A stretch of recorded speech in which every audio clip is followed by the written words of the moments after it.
Hello, my friends. Peace, shalom, salam, aloha, namaste. Blessed be, and may the Great Spirit walk with you.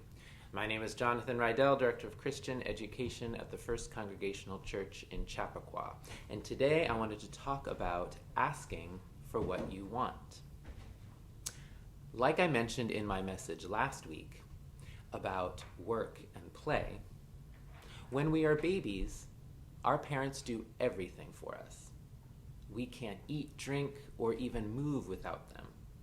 And when we are bigger kids, our families and teachers and doctors usually continue to give us all the things we need: shelter, food, medicine, transportation. Most of us grow up getting what we need without having to ask. But what about when we want something or need something and no one else knows what it is? What if there is a want or a need inside of us that no one else can see? What if Dad is buying a blue shirt, but green is our favorite color? What if it's dinner time, but you feel sick and want to lie down? What if Mom keeps putting you in karate classes, but you want to learn piano? We need to learn how to ask for what we want, or we might never get it. This isn't about being greedy or stubborn. It's about looking inside your heart and finding out what is important to you and what you truly want. As babies, we usually do have a way of getting what we want. We cry loudly. It's hardly the easiest way to do it. I don't recommend it. But when babies want or need something, they cry for it.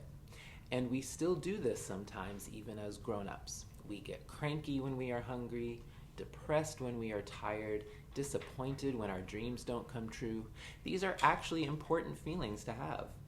We can't live without food and sleep and hope and love.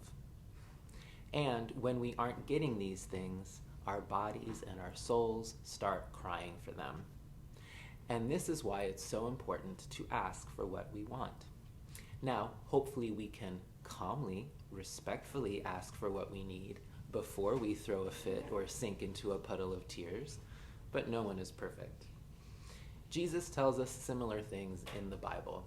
After teaching the Lord's Prayer to some of his followers, he tells them how important and wonderful it is to ask for God for what we want. According to him, God is like a parent to us. God provides so much for us, everything we need to live. But when it comes to getting the things we want, we need to ask for them. Jesus says, "Ask and it will be given to you." Now, God isn't a magician or Santa or the tooth fairy.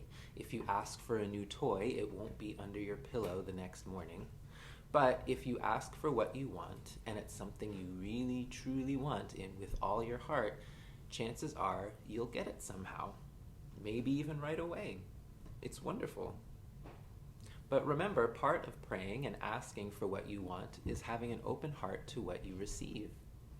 You might really want a giant teddy bear, but when your parents get you a smaller one instead, one that you can still hug and squeeze and play with, you will love that little bear just as much. Other times, our dreams are pretty big, and we can't have them right away. Maybe you ask for a pony, but no matter how badly you want one, there is no way you or your family can take care of one. It takes a lot of money and training and hard work to care for a horse. It would actually be bad for the horse if you got one right now. But that doesn't mean you can't ask for a pony one day.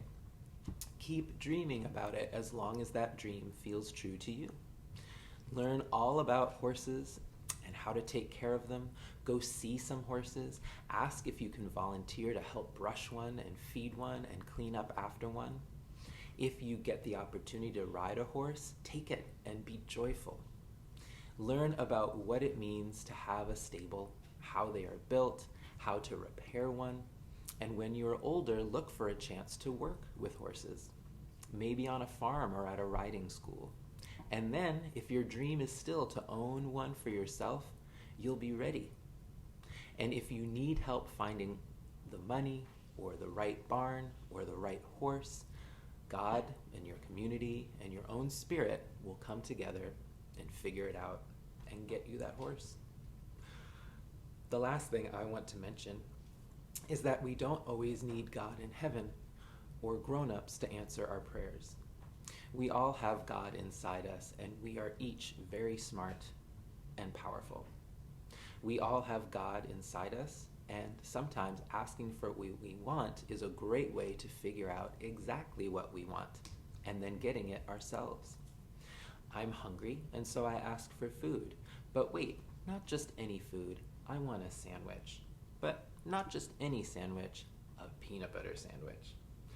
Then I realize we have bread and peanut butter in the fridge, and I can make that sandwich myself. And just like that, minutes later, I have my food. There are many ways that God delivers to us what we want. And if ever God says no to us, chances are it's because there is something more exciting or more empowering or more healing coming our way. But always remember, it is always good to ask, and it is also important to ask with courage and with gratitude. Amen. All right, my children, I love you all very much, and we'll see you next time.